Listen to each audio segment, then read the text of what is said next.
What's up, YouTube? It's your boy HD back with another haircut tutorial for y'all. And today we're going to be doing a hot ball fade.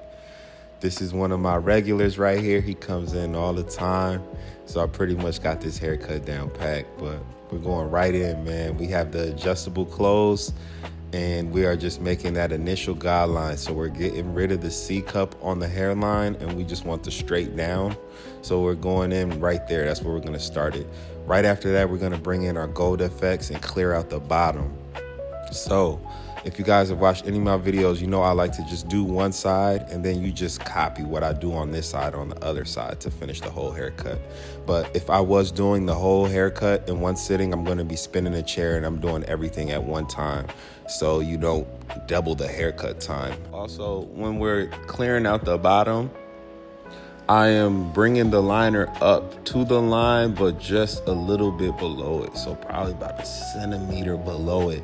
So I can create, you don't want to create the line with the trimmer. I would have done that from the beginning if that was the case. There is a reason I went in with the adjustable close first, and that's so you create something that you can get out easily. If I go up with this zero gap liner all the way to the top, it's going to be very hard to get that line out.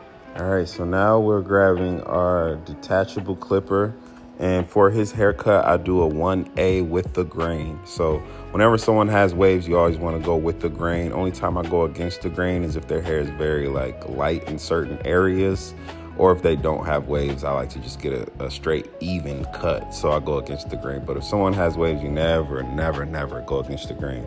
So 1A with the grain, and we're just actually, I find that this is a really good wavelength cut, the 1A. Some people don't like it that low, me per se.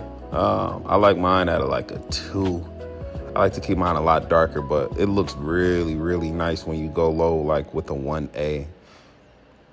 And then sometimes to follow the 1A, I do the 1 guard close. You'll see me do it in this video, but it just takes all of the little pricklies that are standing up on top, so it looks super smooth. You go with the 1 closed on the not detachable clipper, but the adjustable clipper.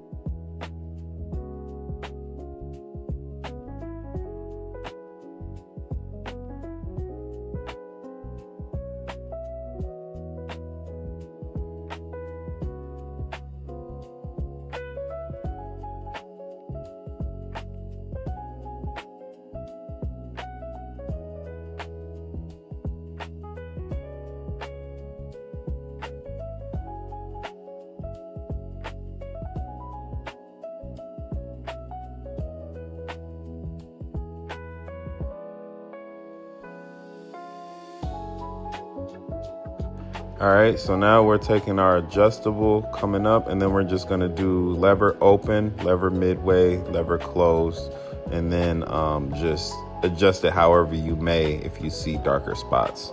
So I know some new people like to do, say if your clipper has notches on it, they like to do every single notch. Bro, you're wasting time. Open it up, put it midway, close it. That's it. You don't have to do too much more than that. So if you're midway, the lever is midway, you should be somewhere mid in the fade area. If you're closed, you should be at the very bottom of it. And if it's all the way open, of course, you're at the initial part that you made. Here I'm taking my alcohol wipe and I'm just cleansing off the skin where I'm going to be using the liner at. I didn't know if I was going to be doing the full beard yet, so that's why I put it on his cheeks like that. But he ended up not wanting to do the full beard look. He wanted to do the goatee, so it came out clean. But yeah, I'm using that to dry out the skin and cleanse the skin, so you'll get a crispy ash line when you line it up. He had to take a call, so that's why I skipped to that step. I didn't want to keep cutting his hair while he was on the phone, so I was like, all right, let me just do something that doesn't make a lot of noise. So next step here, we have our 1 guard closed, and we're just making the same length guideline of the guideline that you made when you did the lever open. So it's about a 1/2 inch. We're going up, and we're just digging up. We're gonna bring in our 1/2 guard after that, and we're gonna do lever midway, lever open, lever close, kind of how we did the lever open on the adjustable. But we're not gonna go past this one that we're making, if that makes sense, guys. So this level that you're making right there, you don't want to ever go past that unless you use a bigger guard. So this is the 1/2 guard. We're staying under that. And we're gonna do, like I said, lever open, lever midway, lever close until you blur it out.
All right, guys, next step, we're gonna take our 1.5 guard, close it, and then we're gonna do the exact same thing. We're gonna go up about 1/2 inch, but this is kind of like the top of the fade, so I'm going up a little bit more because I really won't use any bigger guards than this, I don't believe. If I'm gonna do a 1A on top, if I put a 2 on there, it's really not gonna cut much. So the 1.5 is probably gonna be the highest guard I use, so I'm going up a little higher actually than 1/2 inch into the fade.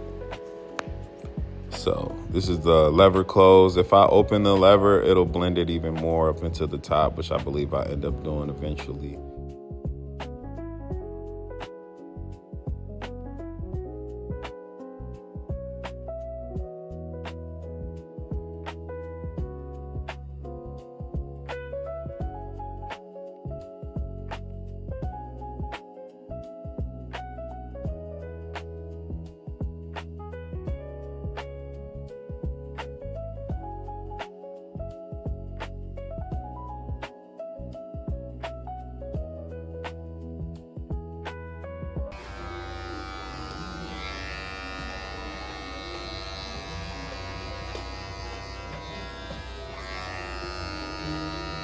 I told Lopez I don't even think when I'm cutting hair. I'm low key like thinking about other stuff when I'm cutting hair. He couldn't fathom that. He was like, bro, what do you mean?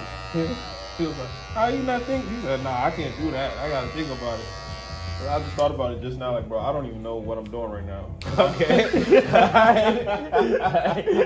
I know that sounds crazy. Exactly. That sounds crazy, but it always comes out perfect. Like, I look, like, what guard is on here right now? I'm like, oh, one. I've been doing that sometimes too, I'm not gonna lie. I'll be doing that. I'll be cutting the hair, I'm like, oh shit, All right, guys, and right up under that, we're gonna do our 1 guard, and we're not going above that guideline that we made with the 1.5. We're staying right below that, and we're doing lever open, lever halfway, lever close. Pretty simple steps. If you've been watching my videos by now, you pretty much know my fading method, but I like to reiterate it for people that are new to the channel and that are just swinging by to check things out. So here you see me doing what I was talking about earlier in the video. I take the 1 guard, close it, and I go with the grain, and it's just knocking all the pricklies off the top. So I learned that the 1A matches very, very well with the 1 guard closed. Now you can see how smooth it looks right there. It's a little bit of fading still left to do on the ridge there, where I'm brushing at. Boom, just a little bit of fading right there. I try to go with the grain just to see what happens, but yeah, for the most part, you see how smooth and silky that looks. You see how the waves look on top now compared to when he came in at the beginning. It's a big difference. So I'll let you guys just check this out. This is the 1 close with the grain.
All right.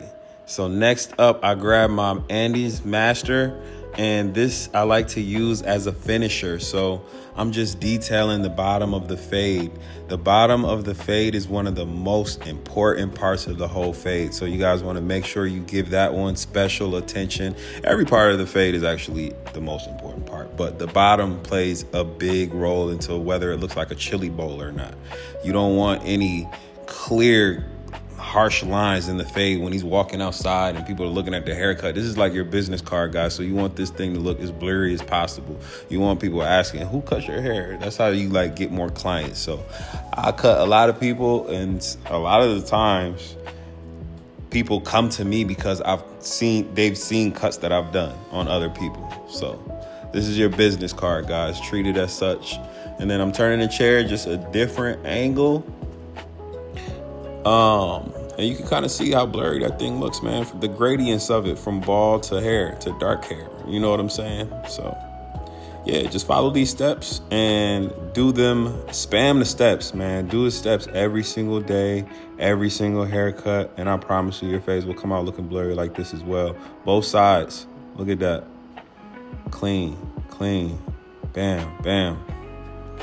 Just grooving, man. And one thing also for newer barbers, one thing I learned is that you guys have stiff wrists for some reason. So try to practice letting your wrist just flow. You know what I'm saying?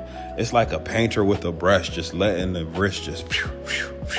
You don't want choppy strokes. You know what I'm saying? You want to just let that thing flow. But back to the video, we have the holding spray there. I already put the alcohol on his forehead, so the oils and everything were removed. So now I'm hitting it with the blow dryer to dry that holding spray down. And now his hairline is just ready for the lining. Look at how that looks, man. This is going to be crazy. So, okay, I got the one guard again, and I'm going with the grain on his facial hair. I like how the one guard looks on facial hair when you go with the grain. The part under the lip, I go against the grain just because I like that a little tad bit lighter than everything else. You know, when you go against the grain, it cuts it lighter. When you go with the grain, it's darker. So we went against the grain on that part, and then everything else we're just going with the grain. Next up, I have my wall high vis, and I'm just taking my time, man. We're gonna make a goatee here, so we got the straight drop downs there. Sometimes I like to curve them, the bottom of it outwards just a tad bit instead of inwards. And it also depends on the person's facial shape, but just clearing out the rest of the beard because we don't need that anymore. And pretty much just shaping everything to the shape of a goatee, man. I'll be quiet a little bit, let you guys check out the video. I'll bounce back in if I see something.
All right, guys, now we're getting ready to start the lining.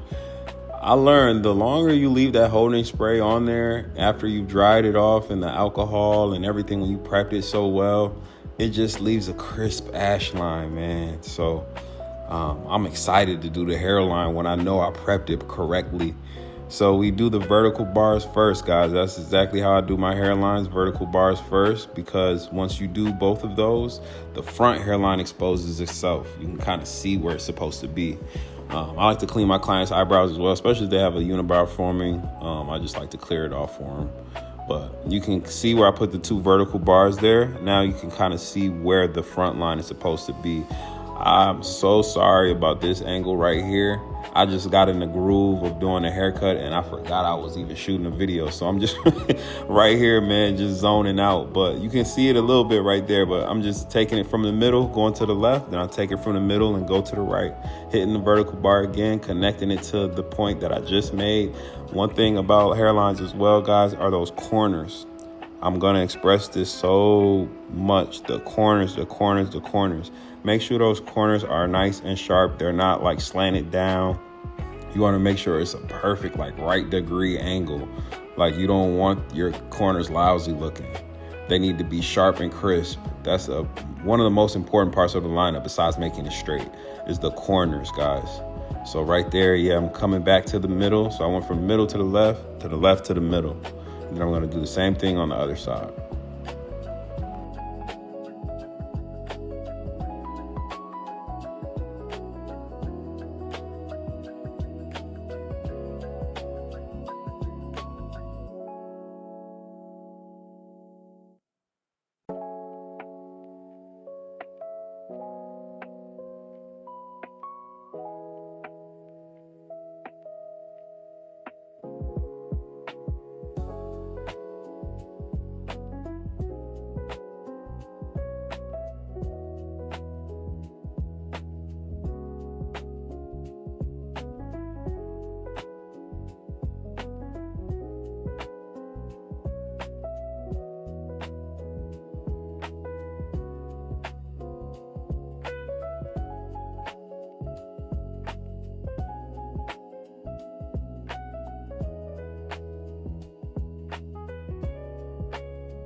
All right, guys. So as you can see, the cut is fire. I know a lot of people say, oh, you use enhancements to make the cut. If you didn't have enhancements, you wouldn't, you know what I'm saying? All these excuses because they don't know how to use enhancements the correct way. Cut it out.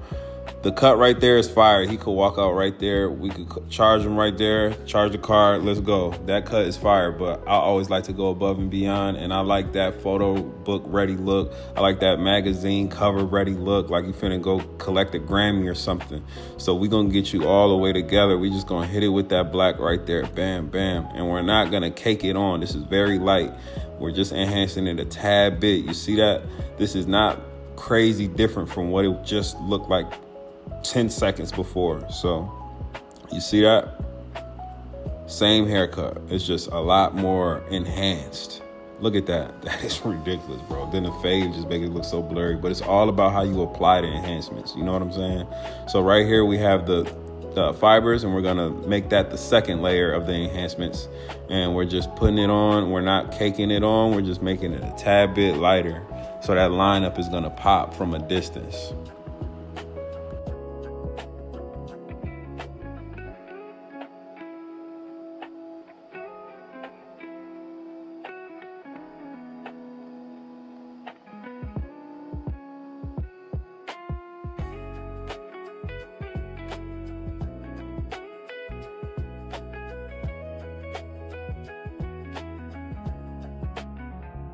All right, guys, so next up we have our holding spray, and I'm using the card for the holding spray because I don't like all the excess holding spray on the client's head, and then it dries up and then it looks all like caked on there, and it just looks crazy, and I know it probably feels crazy to them as well. So I use the card for the holding spray as well because we really only need it where we place the fibers at. The first can that I sprayed kind of sits in by itself, and it won't really go anywhere until you wash it out. But the fibers can just be knocked off by the wind or if you just touch it. So you want to make sure you lock those in with the holding spray and then hit it with the blow dryer. And I'm pressing it down into the haircut. So once that is done, we are going to reline him up, and then we're going to hit him with the razor. And that's pretty much the cut, guys. You can kind of see what it looks like now. Clean, but that razor and the lining it up again is just going to take it to another level. So I'll be quiet and let you guys check this part out.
All right, guys, this is how he came in, and this is how he left. It's your boy HD. Please hit the like, comment, subscribe. Catch y'all on the next one. Peace.